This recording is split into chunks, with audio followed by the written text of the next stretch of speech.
Welcome back. For a new best to worst list, I will be counting down my least favorite to my favorite. In honor of Marvel vs. Capcom Infinite, starting this month, I'm going to be ranking my top personal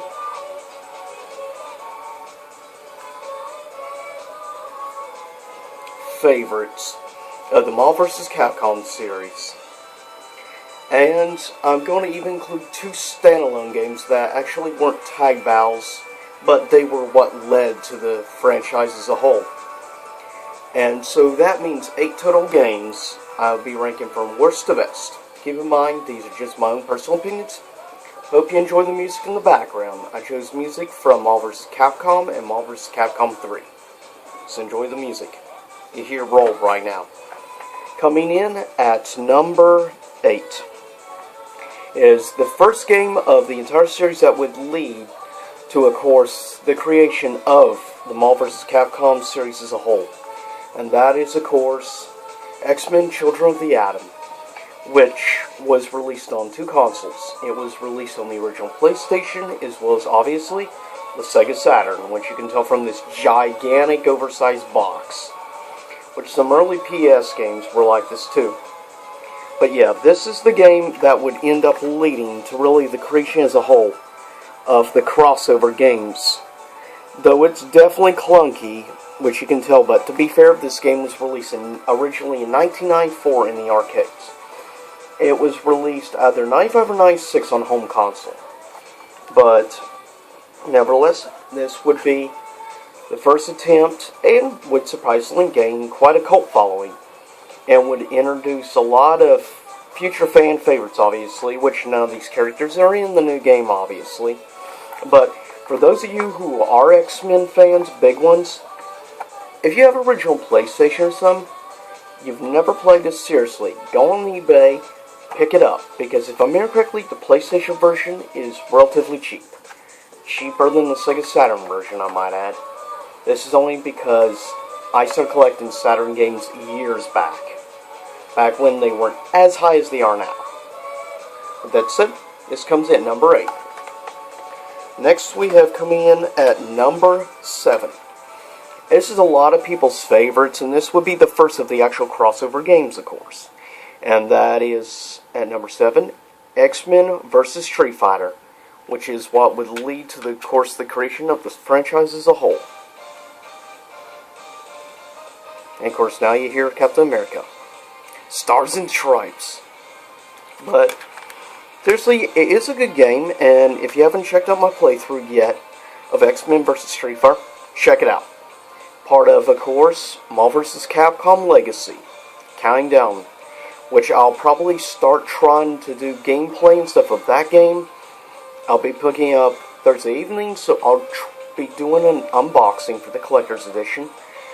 Probably Thursday evening, and then Friday I'll try to start uploading maybe some gameplay and stuff of the game. We shall see. But here it is. At number 7. Coming in at number 6 is my favorite of the 2 non-tag games. And that being obviously Marvel Superheroes. Why is this game so important? Because the gem or stone system in the new game, Marvel vs. Capcom Infinite, is adopted from this game. This was the first game that introduced the Infinity Gems, though they're now called Infinity Stones. But yeah, and of course the big baddie of this game was obviously Thanos with the Infinity Stones. And you had, as a sub-boss, Dr. Doom. So this would be the game that would introduce characters like Thanos. It'd be the game that would introduce, obviously, Spider-Man, Captain America. It would also introduce characters like Blackheart, which would become, obviously, fan favorites. Iron Man. So yeah, this is a very important game, especially given some of the basic mechanics for the system that's going to be in the new game is somewhat based off of the old. So that's just going to be interesting. Coming in at number 5 is the original version of Marvel vs. Capcom 3, The Fate of Two Worlds. Now, Obviously, I never traded in this game, because I got this day one when it was released, as a big uber fan of the series. And it had been 10 years since Marvel vs. Capcom 2. But, yep, this comes at number 5, the vanilla version, as many people call it. But it doesn't change the fact I love it. I especially love this freaking case. It's awesome. Love the artwork overall.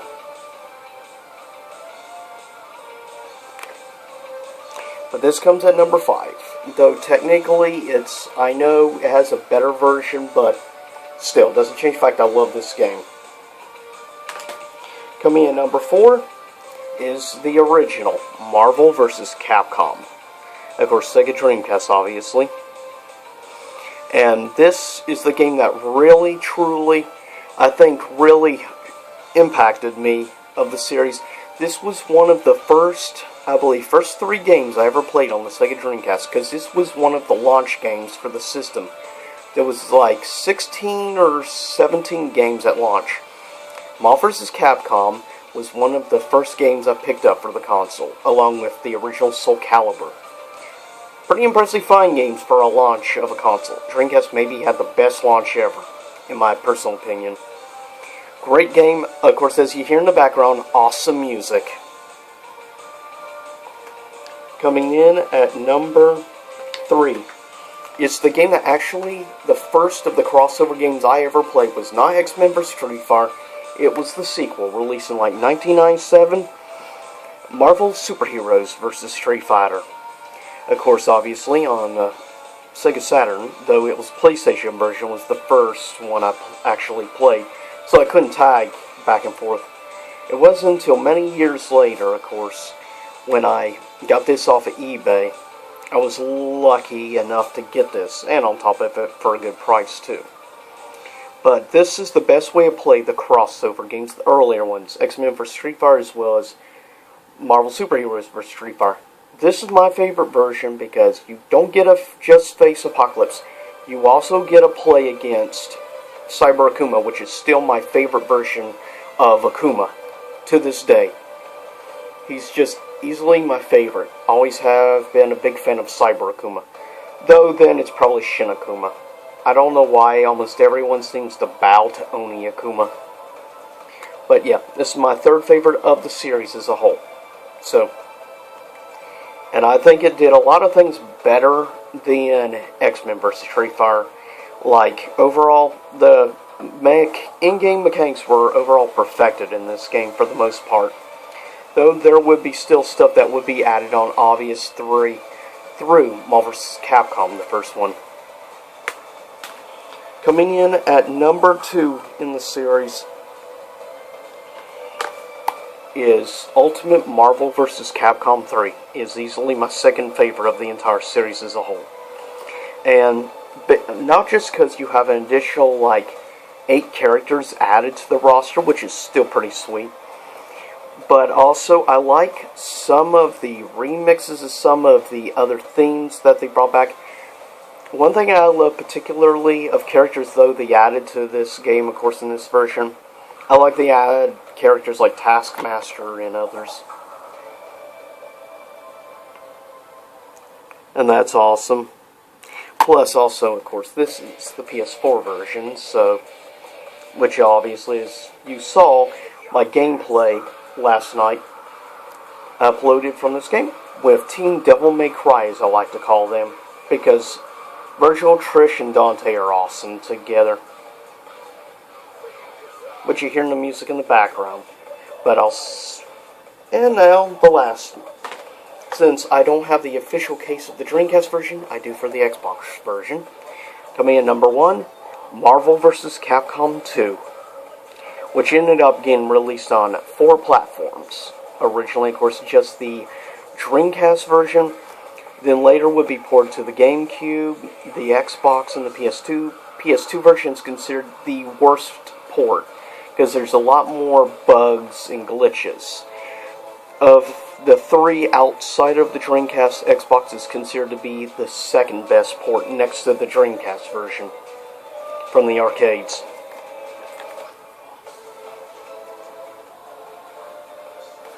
as a whole, if you ever get a chance and you've actually never played Marvel vs. Capcom 2, seriously, get it, play it. It is more than worth your time. It's got total, it's still insane for 2001 when this game came out. 56 character roster, that's insane numbers. It's still one of the biggest rosters today. Biggest in the series ever.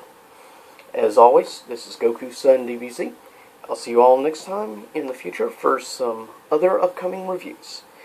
And I hope all you out there have a good rest of today, which I'm filming on Sunday. And I'll see you for upcoming stuff on, of course, Marvel vs. Capcom Infinite when it comes out in just a few days from now. See you all then.